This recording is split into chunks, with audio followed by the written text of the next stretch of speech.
So to go from bad quarterback play to good quarterback play, did you catch Russell Wilson on Sunday Night Football? Yeah, everything was cool about that except when he compared himself to a WNBA player after that. I mean, he did compare his clutchness to one of the most clutch WNBA players. Yeah, but Do you think he's like the most clutch player? Well, since he entered the league, he's got the most game-winning drives. Do you think he's probably one of the top clutch players in NFL history?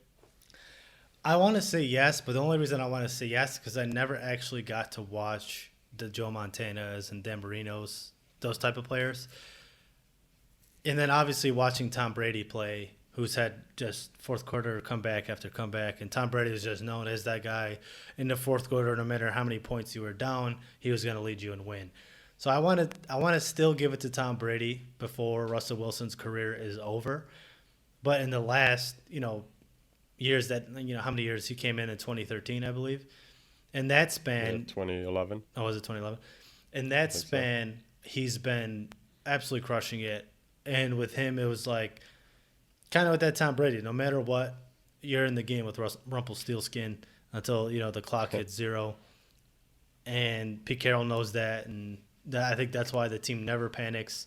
And he is a leader on the field in terms of like his incredible positivity, or he's just like, okay, yeah, we're gonna play good, this is good. And then he's chewing Yeah, gum with Pete Carroll and shit on the sideline. They're talking about what's better, Trident or five, and but then also with his play style, like if some guy's being positive and he's being a loser, right? If he's like, we're gonna do good, we're gonna play good, we're gonna do good, and then he goes and throws a pick six, you're like, all right, dude, enough of your stupid positivity. I'm gonna uppercut you. yeah, yeah. But when he's that positive and then goes and leads the game to win, and he's always making clutch plays, you're like, fuck, dude, this guy's got it. So he Right. leads that way, like, by example as well. So, I definitely put him in that consideration as one of the most clutch players in NFL history. But again, a little biased because I never got to watch any of the older players other than highlights and all that type of shit.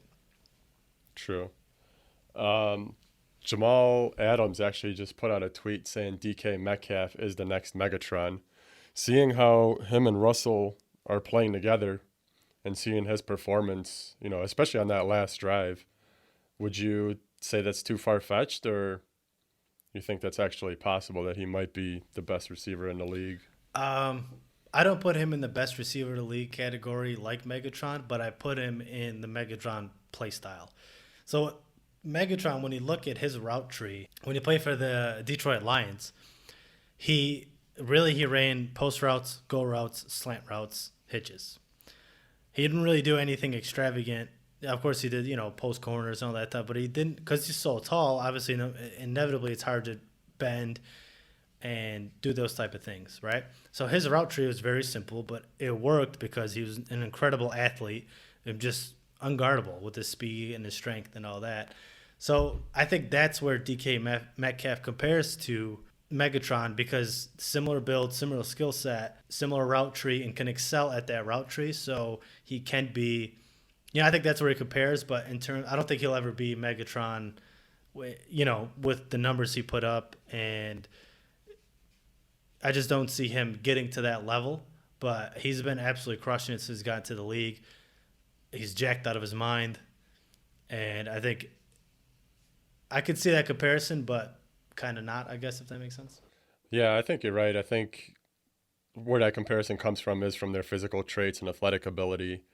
But I think it's way too early to tell if he'll have the statistical seasons that Kelvin Johnson had. I mean, he's starting off really good this year, and I think he's on pace for like a 1,500-yard season.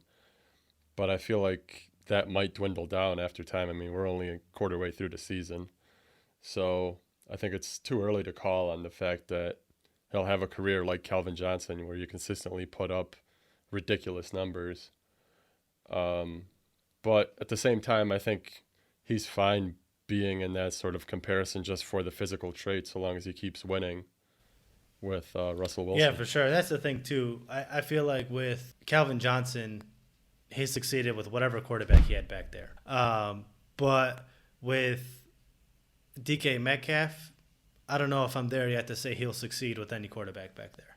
Yeah, so you think if he's here after Russell's retirement that he might struggle. Yeah, I mean this is kind of how I feel right now, but obviously that could change with he's only in his second year, so he can develop, even more than he already has. Yeah, I think you're right. Thank you for listening in to this clip of the Moose Bros podcast. If you enjoyed this, please like, comment below, and subscribe to this channel to see more clips just like this one. If you want to listen to the whole podcast, you can find us at Spotify or Apple Podcasts under Moose Bros Sports.